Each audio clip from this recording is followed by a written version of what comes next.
US President Donald Trump has arrived back in the US after cutting short his visit to the G7 summit in Canada. The White House has attributed his early departure to the situation in the Middle East. Trump arrived back in Washington on board Air Force One after earlier urging Iranians to immediately evacuate Tehran. That was in a post on his Truth Social platform. Israel and Iran have been launching airstrikes on each other's territory for 5 days now. Before Trump's departure, the G7 leaders issued a joint statement backing Israel's claim of self-defense and opposing a nuclear-armed Iran, which they called the principal source of instability and terror. Now, on the return flight to Washington, reporters asked Trump about what would be better than a ceasefire in the conflict between Israel and Iran. Here's what he said. An end, a real end, not a ceasefire, an end. So something that will be permanent. Yeah, or giving up entirely. Is that okay too? Are you close there? Is that possible? Is that possible in the next 24? Find out. Well, certainly possible. Complete give up. That's possible, yeah. Cathryn Clüver Ashbrook is a political analyst and a senior advisor at the Bertelsmann Foundation think tank here in Berlin. Welcome, Cathryn. We just heard there from Trump, who's now back at the White House after the G7 summit.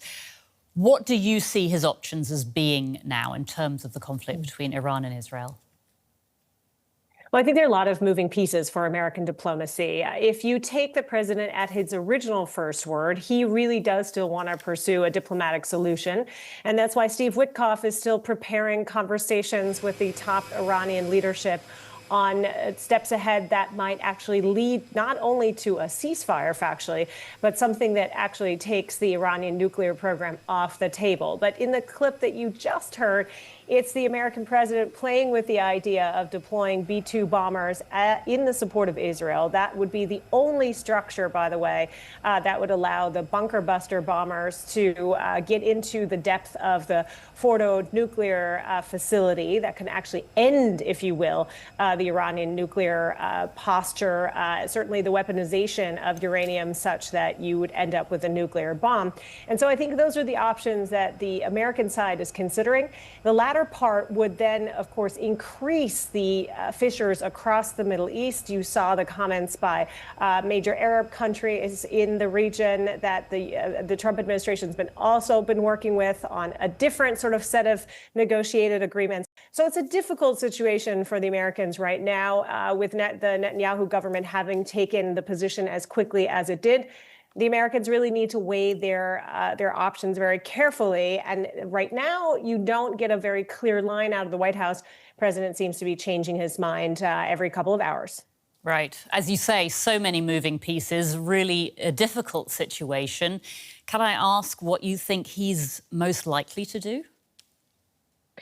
Well, the bigger problem in the United States context right now is that there's not a depth of sort of experience in the White House in the way that you had in previous administrations. And that's both true of Republican and Democratic administrations. You see Steve Witkoff leading negotiations with the difficult conflict parties, both on Ukraine and the Russia question, but also here on the Iran-Israel question. That seems to be this White House's diplomatic lead. And he comes with not a lot of regional experience in the kind of ways of putting diplomacy first.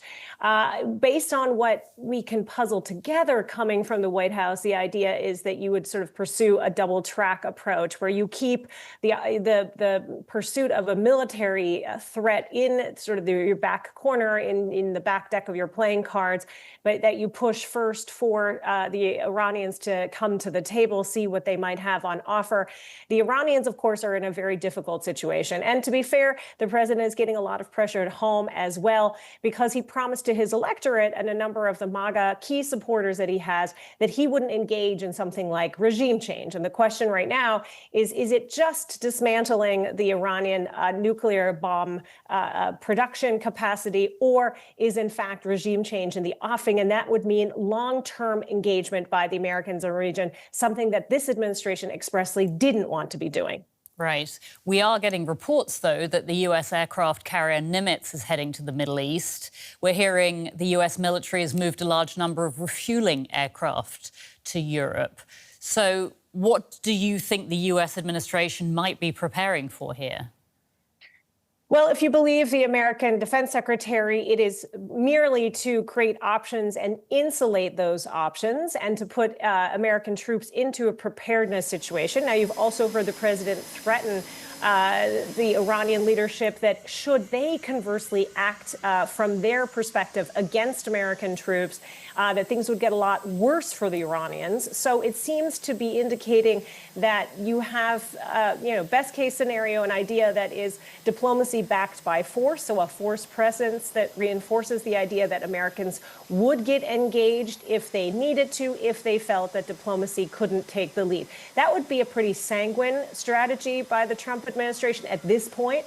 It doesn't seem, in fact, that they were fully dealt in on the cards by the Israelis. Now, we're also hearing from the Israeli ambassador to the United States that there are, quote unquote, surprises to come Thursday and Friday. That raises, I think, the specter of concern for those heads of state that are still sitting at the G7 meeting, because then that makes the prospect of a wider Middle East war even greater. And again, something that would necessitate engagement by the Americans for a longer time to come. And that seems to go against the entire principle that the Asia Pacific should be the American focus for this administration. Cathryn Clüver, Ashbrook from the Bertelsmann Foundation think tank. Cathryn, great to speak to you. Thank you. My pleasure.